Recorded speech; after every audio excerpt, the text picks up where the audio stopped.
I clearly do a lot of thinking in my car. So here's another video about how no, not all art is political, and this one is entitled "And Thank the Gods for That." Um, I recently heard someone on a podcast say that he was tired of political art and he wanted art to try to convince him that 2 + 2 = 5. So what he's saying is he wants wonder, he wants whimsy, he wants questions, he wants artists to take him someplace that politics can't, that science can't.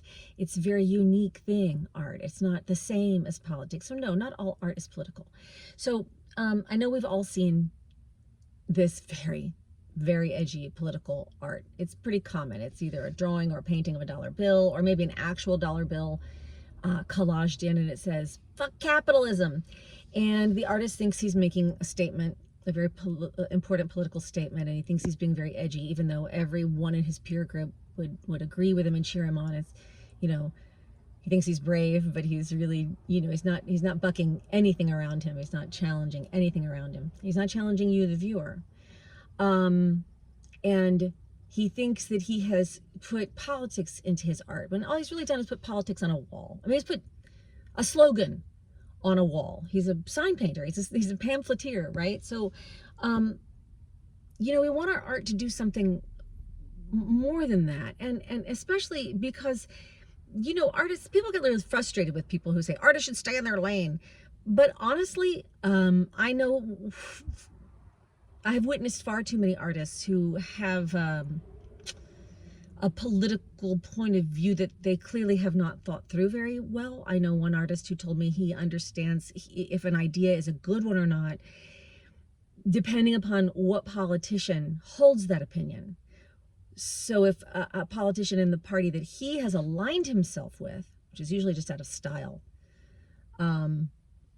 then he knows it's a good idea. He doesn't understand that it's the other way around. You decide whether an idea is good, and then you vote for a politician who agrees with you. He's got it backwards, and he doesn't even know it. Why would I trust him to show me something exciting in art?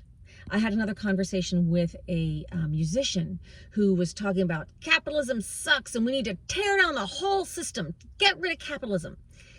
And I said, and replace it with what? And she gave me the blankest stare, just... Oh, that's a good question. No, it's the question. And this is not me defending the virtues of capitalism. It isn't that at all. It's me saying, if you haven't asked yourself this vital question, what are you doing preaching to everybody? Especially in what you consider your art. I mean, what a way to debase your own art. People love to talk about Picasso's Guernica. It's political art. And I would say that being anti-war is not a political position. It's a human position. It's a spiritual position. People can use art as a political means, but if there's nothing in the art beyond the political, something beautiful that moves you, it's pointless. You might as well write an email. There are many artists that I follow on Instagram that move me so much more so than when I go into like the highest end galleries in my town. I see artists on Instagram doing some beautiful work, spiritual, not political. There's one that does just interiors. But the way in which this artist paints the interiors is so poetic. I follow this landscape painter, and the landscapes are so dramatic. The clouds are dancing, the earth is vibrating, and they're beautiful. It's spiritual, it's human. Now you say, well, it could be environmental. That's an environmental statement. Could be, I don't know. Doesn't matter. It's not the point. The point is that it reminds me of the beauty of this beautiful planet we have the privilege to live on, and how grateful I am to be here. So, some artist friends and I do a lot of lamenting about the kind of art that just looks like it's made for decorators. It's just decorator art. It's just like a canvas of colors to fill a space.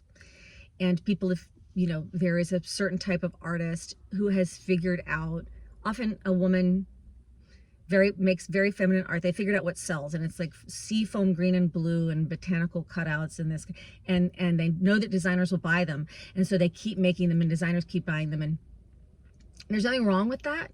I have lamented it probably more than I should, because the other end of that is this kind of edgy art, making statements that are pretty shallow, or also just decorative art. They don't want to call it decorative in these high-end galleries, but that's really what it is. It's the same thing, but they're not quite so honest about it.